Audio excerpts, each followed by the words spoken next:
दोस्तों, भड़काऊ भाषण का सिलसिला मुसलमान इस्लाम पर जारी है। ये वीडियो है उत्तराखंड का, जहां पर हिंदू धर्म सभा को ऑर्गेनाइज किया गया था और मुसलमान क्रिश्चियन को लेकर भड़काऊ बयान दिए जा रही हैं। ये कह रही है कि मुसलमान और क्रिश्चियन का बॉयकॉट करे और उत्तराखंड के अंदर रहने नहीं देंगे। इतना ही नहीं, अगर वहाँ से मुसलमान नहीं निकलेंगे तो ये लोग मारने पीटने की भी बात कर रहे हैं। इसके अलावा ये क्या कह रही है, आइए सुनते हैं। इसे एक एक जिहादी का सफाया होना जरूरी है, तभी सनातन बचेगा। जिहादी धरती से खत्म होगा जाएगा, तभी मानवता बचेगी और तभी मानवता बचने के साथ विश्व में शांति आएगी। मैं शासन प्रशासन को कहूंगा, आप इतना तुष्टीकरण मत करो कि इस सृष्टि पर भोले बाबा को त्रिशूल उठाना पड़े और इस पृथ्वी पर प्रलय की स्थिति हो जाए। इस बात को आप गांठ बांध लो कि हम किसी गैर सनातनी को उत्तराखंड में न बसने देंगे और न रहने देंगे। उत्तराखंड में गैर हिंदू बड़ी मात्रा में बढ़ रहे हैं और वह अवैध रूप से उत्तराखंड में घुसपैठ करके देवभूमि के स्वरूप को बिगाड़ने में लगे हुए हैं। तो हमारा यह कहना है कि उत्तराखंड में जो लोग काम करने के नाम पर बाहर से आते हैं, उनको निश्चित समिति का समय का, गैर हिंदुओं को, जो गैर हिंदू आते हैं उनको निश्चित समय का पास दिया जाए और जो लोग अवैध रूप से यहाँ रह रहे हैं और उनकी छानबीन की जाए और अगर वो अवैध रूप से रहते हैं तो उन्हें उत्तराखंड से बाहर किया जाए। और अगर सरकार नहीं करती है तो ये फिर काम आप लोगों को करना पड़ेगा। इसकी तैयारी आपको आज से करनी होगी। इन लोगों से किसी भी प्रकार का संपर्क मत रखिए, किसी भी प्रकार का व्यवहार मत रखिए। उनसे कोई सामान नहीं खरीदना है, आप खुद व्यापारी बनिए, खुद व्यवहार करिए और एक दूसरे की वस्तु का आदान प्रदान का केंद्र आपको। हम ये नहीं चाहते हैं कि किसी को मारे, हम ये नहीं चाहते हैं कि किसी को काटे, हम ये नहीं चाहते हैं कि किसी को भगाए, लेकिन वो ऐसी स्थिति पैदा नहीं करे कि हमें मजबूरन उनके ऊपर एक्शन लेना पड़े और काम करना पड़े। अभी तक हिंदू सिर्फ स्वभाव से दयालु था, लेकिन अगर उन्होंने ये करतूत और इस तरह की बातें करी तो मजबूरन हिंदू को सोचना पड़ेगा कि तुम्हारी औकात क्या है, वो हमें बतानी पड़ेगी। 4 मंदिर में से 3 मंदिर जिहादियों ने कब्जा करने की योजना बना ली है और उन 3 मंदिरों को ध्वस्त करने के लिए, कब्जा करने के लिए उनके घेरे को बनाया हुआ है। वहां जिहादियों ने अड्डे जमा लिए। ये धर्म संसद की संकल्प सभा है और इस संकल्प सभा में आप सबने संकल्प लिया है कि केवल जौनसाल से नहीं, पूरे देवभूमि उत्तराखंड से एक एक जिहादी को बाहर करेंगे इस अभियान में। अब इसके साथ साथ बीजेपी सरकार कैसे मुस्लिम वोट को अपनाना चाहते हैं, आप देखकर हैरान हो जाओगे। जी हाँ, वही बीजेपी सरकार जो हमेशा से मुस्लिम का विरोध करते हैं, लेकिन असल में मुस्लिम वोट के लिए मुस्लिम के साथ क्या करते हैं, इस बात का खुलासा विनय दुबे ने किया है। इस्लामीकरण इस समय पूरे चरम पर है।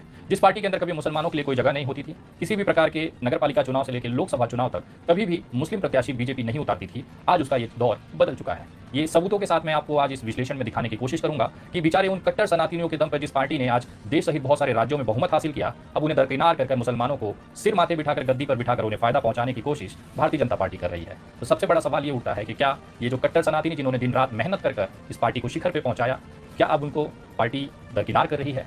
क्या इन भक्तों से अब पीछा छुड़ाकर एक नए तरीके की राजनीति में भारतीय जनता पार्टी उतर रही है? क्योंकि मेरे पास जो तथ्य हैं वो यही साबित करते हैं कि जिस तरह से बेवकूफ़ बनाकर हिंदुओं को, सनातनियों को उन्होंने सत्ता हासिल की, बीजेपी इतने शीर्ष तक पहुंची, अब वो समय आ गया है कि जो कट्टर सनातनी है, हिंदुत्व और सनातन के नाम पर भारतीय जनता पार्टी का समर्थन करते हैं, अब इनका लाल कृष्ण आडवाणी बनाने का समय आ गया है। ये बातें मैं क्यों कह रहा हूँ, इसका सबूत इस वीडियो में मैं आपको देने जा रहा हूँ। शुरुआत करेंगे उस बयान से जो कल से सुर्खियां बटोर रहा है। हमारे देश के माननीय गृह मंत्री अमित शाह जी, जो कि भारतीय जनता पार्टी के चाणक्य हैं, उन्होंने दक्षिण भारत की एक चुनावी सभा में कल ये घोषणा किया कि अगर उनकी सरकार वहां बनती है तो आगामी भविष्य में वो मुसलमानों को दिए हुए आरक्षण को समाप्त कर देंगे। लेकिन क्या वास्तविकता में ऐसा मुमकिन है?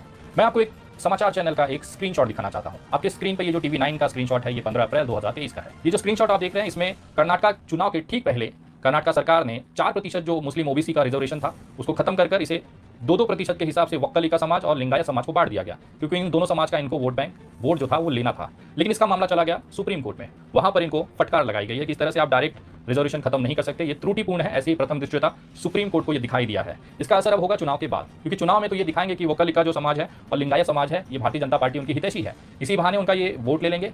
लेकिन जब सुप्रीम कोर्ट का वर्डिक्ट आएगा, फाइनल जजमेंट आएगा, तो उसमें ये बताया जाएगा कि सुप्रीम कोर्ट के आदेश के बाद ये मुस्लिम जो 4% आरक्षण था उसे फिर से लागू किया जाता है और जो लिंगायत और वक्कलिका समाज का जो रिजर्वेशन है इसे खत्म किया जाता है माननीय सुप्रीम कोर्ट के आदेश पर। क्योंकि ये निर्णय आने वाला है, क्योंकि इनका जो ये आरक्षण खत्म करके इसे 2 अलग समुदाय में बांटने का जो निर्णय था वो गैर संवैधानिक है, ऐसा प्रथम दृष्टया सुप्रीम कोर्ट को महसूस होता है। तो इनका भारतीय जनता पार्टी का दोनों तरफ से फायदा है। एक तो अभी रिजर्वेशन देके वक्कलिका और लिंगायत समाज के जो वोट है वो ले लेंगे बाद में सुप्रीम कोर्ट के आदेश आने के बाद फिर से इसे आरक्षण को वापस से पहले जैसा कर देंगे। लेकिन जो चीज दिखाई जाती है वो होती नहीं है। भारत को हिंदू राष्ट्र बनाने का जो सपना है उसमें मुसलमानों को लेकर ये हमेशा से आक्रामक रहते हैं, लेकिन पर्दे के पीछे कहानी कुछ और ही दिखाई देती है। मैं एक रिपोर्ट आपको दिखाना चाहूंगा, आपकी स्क्रीन पे ये सरकारी वेबसाइट की आई हुई जानकारी है। इसमें यह बताया गया है कि 14 मंत्रालयों द्वारा छात्रवृत्ति योजना के तहत, ये 2018-19 का मामला है, ये आपको लग रहा होगा कि चुनाव के ठीक पहले क्यों रिलीज किया जा रहा है, तो मैं बताना चाहूंगा ये आंकड़ा मैं 2022 का भी दिखा सकता था, जो कि इससे बहुत ज्यादा आगे है, लेकिन मैं पुराने इसलिए दिखा रहा हूं कि उस समय भी भारतीय जनता पार्टी को मुसलमानों से कोई खास दिक्कत नहीं थी।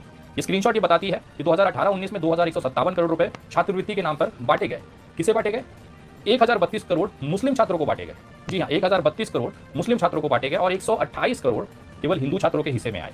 सोचिए, 1032 करोड़ रुपया मुस्लिम छात्रवृत्ति दी गई और 128 करोड़ के आसपास केवल हिंदू छात्रों को इन्होंने छात्रवृत्ति दी है। ये वो सरकार है जो कट्टर सनातनी है, हिंदुओं की सरकार है, जिसमें कुछ सैकड़ों सौ रुपए ही केवल हिंदुओं को दिए गए, बाकी जो छात्रवृत्ति थी वो मुसलमानों को बांट दी गई। ये रिपोर्ट के अंतर्गत ये कहा गया कि 80% मुस्लिम छात्रों को जो है वो छात्रवृत्ति दिया गया है और केवल 4.7%, 4.7% हिंदू लोगों को सरकार ने स्कॉलरशिप यानी कि छात्रवृत्तियां बांटी हैं। सोचिए, 20 करोड़ की मुस्लिम आबादी है, जिसमें से 5 करोड़ के आसपास, 4.9 करोड़ के आसपास छात्रवृत्तियां मुस्लिम समुदाय को बांटी गई, यानी कि 25% कुल जनसंख्या की जो आबादी का जो हिस्सा है उसको छात्रवृत्ति, उसको पैसों की मदद, पढ़ाई की मदद, बेहतर शिक्षा की मदद सरकार ने की है। बहुत सराहनीय कदम है। लेकिन उसी के समय पे जो कट्टर सनातनी है, मुस्लिम का जो हमेशा विरोध करते आ रहे हैं, ऐसे समाज के केवल 4.7% हिंदू बच्चों को ये छात्रवृत्ति दी गई। मुसलमानों के नफरत फैलाकर भारतीय जनता पार्टी ने आपको जहरीला जरूर बना दिया है, लेकिन मुसलमानों से भारतीय जनता पार्टी को कोई खास दिक्कत नहीं है। यही ये रिपोर्ट आतिक अहमद की हत्या पर सोनम पंडित क्या कह रही है, आइए देखते हैं। लेकिन इस मुद्दे में आप बार-बार, मैं बहुत सारे मीडिया चैनलों को देख रही हूँ, आप बार-बार बस यही मैटर उठाए हुए हैं, जो गलत हुआ है गलत है, उनके मुल्जिमों को पकड़ो, आप उन्हें कोर्ट में पेश करो, आप उन्हें सजा दिलाओ, कुछ करो, हमें कोई लेना देना नहीं। लेकिन यहाँ पर हम इस 40 जवानों की शहादत को नहीं दबने देंगे, ना उनके मुद्दे को दबने देंगे। सत्तार मलिक वाले मुद्दे को हम उठाएंगे। गलत, सुनिए मेरी बात, जय श्री राम के नारे लगा, क्या उसका समर्थन करेंगे आप? भगवान का, ईश्वर का कहीं गलत जगह पर नाम लेना निहायत ही गलत है, और ये सभी लोगों को पता है। कितना गुंडागर्दी खत्म हुआ, कितना नहीं हुआ है, कितने सारे लोग पीड़ित हैं। अभी मैं बुलंदशहर से आती हूँ, जहांगीराबाद में 3-4 साल की बेटी का बलात्कार हो गया, तो आप क्या कहोगे इसको? क्या कहोगे बताओ? है जवाब तुम्हारे पास कुछ? गुंडागर्दी क्या खत्म होता है? ये नहीं होता कि आपने दुनिया के सामने एक को मार दिया, फांसी चढ़ा दी, गुंडागर्दी खत्म होगी। आप सिस्टमैटिक चीजों को सुधारो, तो हम भी सही बात का समर्थन करेंगे। करेंगे नहीं क्या? लग रहा है बाबा काम नहीं कर रहे, सही से माफिया को मिट्टी नहीं मिला रहे हैं। तो फिर उन्होंने टैनी के यहाँ पे क्यों नहीं बुलडोजर चलाया? जिन्होंने किसानों को रौंदा था, जिस आदमी ने, काहे को नहीं चलाया? तो भाजपा के नेता है। फिर नेता है तो नेता है, अगर वो 5 आदमी को मार सकता है, 6 आदमी को मार सकता है, तो उस पर यहाँ बुलडोजर नहीं चलेगा।